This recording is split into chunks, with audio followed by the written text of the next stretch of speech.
Selamat pagi warga yang ada di Kabupaten Sika bersama pemerintah dan seluruh warga masyarakat di Republik Indonesia ini. Nama saya Muhammad Yusuf Lewar Goban, beralamat di Dusun Tua Gatut, Desa Likonggete, Kecamatan Talipura, Kabupaten Sika, Provinsi Nusa Tenggara Timur. Saya adalah masyarakat biasa, awal mulanya melakukan suatu gerakan untuk mencari keadilan.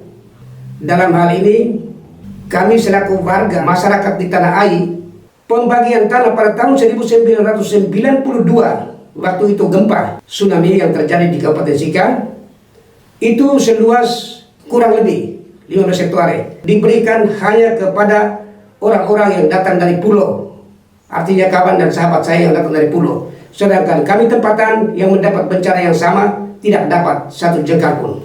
Sehingga saya mulai melakukan gerakan itu di tahun 1996. Lepas dari situ, pada tahun 1998, Antonius Yohanes Bala bersama Peter Mugusi dan Melki Kolebaran ketemui saya di Koliheret di tengah jalan. Mereka ajak saya, kami duduk di pinggir jalan itu di bawah naungan pohon jati. Mereka tanyakan sama saya, terutama John Bala tanya, kamu punya perjuangan selama ini apa ini? Saya menyampaikan sama dia bahwa perjuangan kami itu adalah tentang pemerintahan Kabupaten Sika dalam hal ini. Dinas Kehutanan membuka reboisasi seluas 100 hektare di sebelah selatan daripada kampung Likonggete. Tetapi dengan tiba-tiba kehutanan datang membuka, maka saya berkeberatan. Oleh karena itu kami lakukan perjuangan. Lalu kemudian karena kami di sana itu agak susah naik ke gunung, adalah hutan tutupan, turun ke pantai, itu adalah tanah HGU Nanghale Patiau yang dibawa kuasa oleh PT Dia pada waktu itu. Oleh karena itu, untuk meminta perhatian pemerintah agar tanah kosong yang belum digunakan oleh PT Dia pada waktu itu harus dibagikan kepada kami masyarakat agar sama-sama mendapatkan punya hak yang sama atas tanah tersebut. Karena tanah itu adalah tanah konsesi, sehingga saya mintakan agar kami masyarakat Tanah Ai juga harus diperhatikan oleh pihak pemerintah dan gereja mendapatkan hak yang sama atas tanah HGU yang belum dapat digunakan oleh HGU oleh PT Diak itu. Nah, lalu John Bala mereka mengatakan bahwa kalau kamu mau ingin cepat diperjuangkan, berarti kamu harus bergabung dengan LSM. Harus bergabung dengan LSM, itu pernyataan daripada John Bala. Dan kalau kamu bergabung dengan LSM, itu masalahnya cepat selesai. Dan kami akan mendampingi secara hukum, pendampingan hukum adalah kami dari LBH Nusra. Pada waktu itu dia masih pimpinan di LBH Nusra. Nah, lalu kemudian dilanjutkan lagi, dia katakan bahwa dalam proses perjuangan ini, kamu jangan takut, soal biaya tidak ada. Maka saya juga tergiur dengan hal itu. Saya sampaikan kepada masyarakat semua dan kami ikut bersama dengan John Bala. Ternyata dalam proses perjuangan itu mempelajari tentang kedudukan tanah itu sebagai tanah hak ulayat dan lain sebagainya, itu adalah dari konsep yang dibuat oleh John Bala mereka sendiri, bahwa mengatakan harus tanah itu adalah tanah yang berasal dari tanah leluhur, maka disebut tanah hak ulayat. Jadi bukan lagi tanah biasa, tetapi tanah hak ulayat. Nah, kami ini tidak tahu hukum, maka kami ikut. Kemudian saya bilang, kalau begitu nanti saya pikirkan dulu. Kemudian malam itu dia lakukan pertemuan juga di Lodong, maka kami ada datang dan saya ada ikuti pada waktu itu. Jadi dia mengatakan bahwa betul-betul kalau kamu ikut berarti harus berikan sejarah tentang tanah itu secara baik. Nah, oleh karena itu saya yakin bahwa pasti selesai dengan cepat. Nah, karena pembela hukum adalah dia sendiri dari PBH Nusra. Nah, selepas dari itu ada pertemuan lagi di Riau Kame, Larantuka. Nah, itu juga dia mengatakan bahwa harus kita perkuatkan tentang masyarakat adat dan tanah hak ulayat. Nah, ini kedua kata ini, masyarakat adat dan tanah hak ulayat, itu keluar dari mulut John Bala, bukan kami. Sebelum itu kami tidak tahu ini masalahnya. Kami tidak tahu sama sekali. Nah, jadi saya ikuti terus, pikiran saya bercepat selesai. Perjuangan berjalan terus sampai dengan tahun 2000, ternyata saya punya istri dan saya punya saudari dan saya punya anak itu ditangkap oleh pihak pemerintah dan ditahan di Polres Kabupaten Sika. Tetapi ternyata penahanan itu hanya 2 malam, 2 hari, langsung dikembalikan. Tetapi kami tetap duduk di tanah itu. Nah itu karena dia katakan kalau betul-betul tanah kalian, tanah hak wilayah seperti apa yang kamu omong, berarti kamu harus duduk di tanah itu. Jadi kami pikir oh, nanti betul, tahu-tahu tidak, perjuangan berjalan terus sampai dengan saat ini tidak pernah selesai. Sebelum saya melakukan gerakan di tahun 1996, itu saya sudah mulai pelajari kembali lagi, saya melihat ke belakang. Dari tahun 1912 sampai dengan tahun 1995, satu orang pun tidak pernah melakukan tindakan untuk melawan pemerintah tentang persoalan ini. Berarti itu bukan tanah hak rakyat. Maka saya undur diri secara perlahan-lahan. Akhirnya sampai dengan tahun 2022-23, nah saya bersama kelompok dari Hitu Halok menyatakan keluar dari kelompok perjuangan tanah Nang Hale Patiahu, yaitu suku Soge dan suku Goban. Itu kami keluar dan kami tidak akan bergabung dengan John Bala pada waktu itu. Nah ini pernyataan-pernyataan yang dilakukan.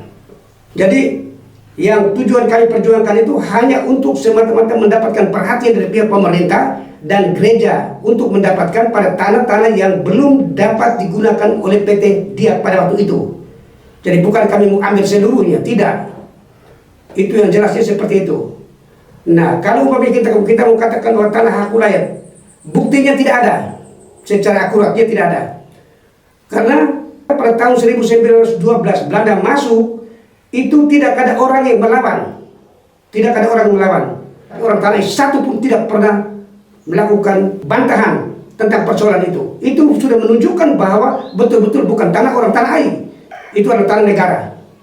Jadi yang jelasnya tanah Nang Hale dan Patiahu itu adalah tanah negara, bukan tanah wilayah. Itu jelas. Kalau kita mau mengatakan bahwa Belanda masuk membuka lahan itu dan ada perlawanan daripada Sugi Sao, nah dan Sugi Sao mati di Pedan, kemudian ditembak dan dia dikuburkan di Pedan, itu bohong, tidak betul. Jadi itu bukan bukti. Karena Sugi Sao ini dia dikuburkan di Watu Gong Uru dan dia bukan sakit, dia bukan ditembak baru mati, tidak, dia mati karena sakit dan lain sebagainya. Itu yang kami tahu. Dan itu disaksikan oleh orang-orang Uru. Tetap mereka siap untuk memberikan kesaksian persoalan itu. Dan tanah yang di Pedan itu bukan milik orang suku Soge, Natar Mage. Bukan. Kalau secara adat yang kita lihat. Tetapi kalau yang benar, kita kalau mengakui bahwa itu adalah tanah adat, berarti itu adalah orang Uru. Orang Uru. Bukan orang Soge, suku Soge, Natar Mage. Bukan. Suku Dewa yang kuasai tanah itu. Hanya karena orang Uru dan dari suku Dewa ini menyadari bahwa pada waktu zaman Belanda masuk sampai dengan saat ini mereka tidak pernah melakukan tantangan terhadap persoalan itu, maka mereka tidak mengganggu persoalan itu, adalah tetap menjadi milik dari negara untuk berikan kepada PT Diak melakukan usaha sampai dengan saat ini. Oleh karena itu, untuk detik ini adalah Keuskupan Agung Ende menangani tanah Nang Hale Patiahu, berarti itu adalah kuasa dia, bukan kuasa daripada orang suku-suku yang ada di sana di tanah itu, tidak. Itu jelasnya seperti itu. Jadi yang jelas adalah tanah negara yang disebut tanah konsesi dulu, yang sekarang disebut tanah HGU, hak guna usaha. Nah itu satu hal yang sangat benar kalau menurut saya. Nah, sedangkan mereka yang ngomong sekarang bahwa itu adalah tanah hak wilayah, itu adalah penipu semua, pembohong, untuk membuat kekacauan pemikiran dari pihak pemerintah sendiri untuk menangani persoalan ini. Nah ini, kalau kita tahu seperti itu, kenapa tahun 1996 ke bawah itu tidak ada satu orang pun angkat masalah ini. Hanya lewat membawa kita untuk masuk ke dalam itu, melakukan perjuangan, hanya minta perhatian pemerintah untuk memberikan kita pembagian yang sama atas tanah Nang Hale Patiahu yang tidak digunakan oleh PT Diak itu. Itu tujuan kita. Jadi saya harap semua kita harus pikir baik-baik persoalan ini. Lalu kalau umpamanya kita katakan bahwa John Bala itu dia selaku PH. PH itu adalah pembela, pendamping hukum. Nah, pernyataan pendamping hukum pada waktu itu kan sejak tahun 1998 sampai tahun 2021 itu dia belum memiliki satu sertifikat yang sah sebagai advokat, belum ada. Nah ini kalau menurut saya yang bodoh tidak tahu hukum, saya pikir ini sudah pelanggaran hukum. Oleh karena itu saya harapkan pihak pemerintah harus berpikir baik-baik di bidang hukum. Bagaimana tentang persoalan satu orang ini, dia bisa menjualkan dirinya bahwa dia adalah PH, pendamping hukum masyarakat. Ternyata tidak. Sejak tahun 1996 ketemu saya dan sampai dengan tahun 2021 itu ke bawah, dia belum memiliki sertifikat secara sah sebagai advokat. Nah ini pertanyaan kami orang yang tidak tahu hukum, kami bertanya kepada pihak yang penegak hukum bagaimana cara untuk memproses persoalan ini. Kemudian bagi kawan-kawan yang ada di luar daripada Flores, yang saya harapkan kita mau mengambil data tentang tanah Hage Unang Halek, coba turun ke sini dan kita harus duduk bersama dengan orang-orang yang lahir di tahun 1950-an. Itu masih ada semua. Nanti pasti mereka tahu dan memberikan penjelasan secara pasti. Apakah ada perlawanan sejak tahun 1912 sampai dengan tahun 1995? Ada perlawanan atau tidak? Kan tidak ada. Oleh karena itu jangan terlalu membenarkan dulu. Apabila mendapatkan surat laporan dari sini ke sana, kamu pergi lapor lagi, tambah naik ke atas, masalah kecil menjadi besar. Ini harapan saya tidak seperti itu. Ini lama-kelamaan penjara hari-hari berjalan. Itu kenapa? Karena kita mendorong masyarakat yang tidak tahu apa-apa hukum, dia lakukan pikirannya benar, tahu hukum menjerat dia, akhirnya masuk penjara. Nah hal yang seperti ini saya tidak suka.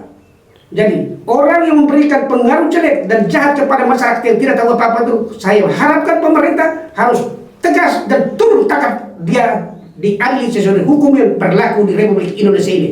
Kalau mau cari saya tetap ada di Bawang Merah ini, tidak pernah akan lari kemana-mana. Saya tetap memberikan penjelasan sama seperti apa yang saya omong ini nanti. Dan saya siap dalam bentuk apapun, saya tetap akan maju menyampaikan persoalan yang sama seperti hari ini. John Bala ini pernah dia mengumumkan di hadapan pertemuan umum kepada masyarakat, mengatakan bahwa kamu ini semua jangan terlalu percaya Lewor Goban. Lewor Goban itu adalah pengkhianat, menjual perjuangan kita. Tapi dia tidak sadar bahwa melakukan gerakan pertama adalah saya, Muhammad Yusuf Lewor Goban, nama sekarang, nama dulu Yosef Lewor Goban. Bukan dia ikut saya. Dia harus dengar saya sebenarnya. Tapi dia malah dia mengangkat dirinya untuk didengar hanya dengan dia. Dan ada lagi satu hal yang perlu saya sampaikan. Kita tidak boleh mengatakan bahwa pihak gereja atau pastor atau romo itu mencari kesalahan umatnya untuk penjarakan mereka. Bukan itu saya tetap tantang. Walaupun saya ini Islam dan saya asal dari Katolik, maka saya harus omong. Saya sekarang di Islam, itu betul. Karena gereja tidak pernah masukkan hal itu seperti itu untuk menjarakan mereka. Tetapi mereka buat sendiri atas dasar dorongan yang orang-orang tertentu yang membuat mereka ikut pada jalur hukum yang salah, maka masuk penjara. Jadi bukan gereja. Jadi gereja itu bukan feudalisme. Gereja itu bukan kapitalisme. Gereja itu bukan kolonialisme. Bukan. Gereja memberikan satu pendidikan yang baik dalam sistem rohania. Jadi kita tidak boleh sembarang untuk mengatakan bahwa para pastor mencari umatnya untuk masuk ke penjara. Tidak. Kalau kita ngomong itu memalukan kita punya agama sendiri. Saya memang Islam, tapi saya harus bela juga persoalan ini. Karena saya asal dari sana juga. Jadi saya pikir hanya seperti itu dulu. Saya menganggap bahwa ini perjuangan saya sejak tahun 1996 sampai dengan saat ini, pemerintah dan gereja sudah menjawab dengan sempurna. Maka saya harus terlepas daripada perjuangan mereka untuk mengambil tanah tanpa dasar hukum. Itu saya tidak mau. Sekian dan terima kasih. Selamat siang semuanya.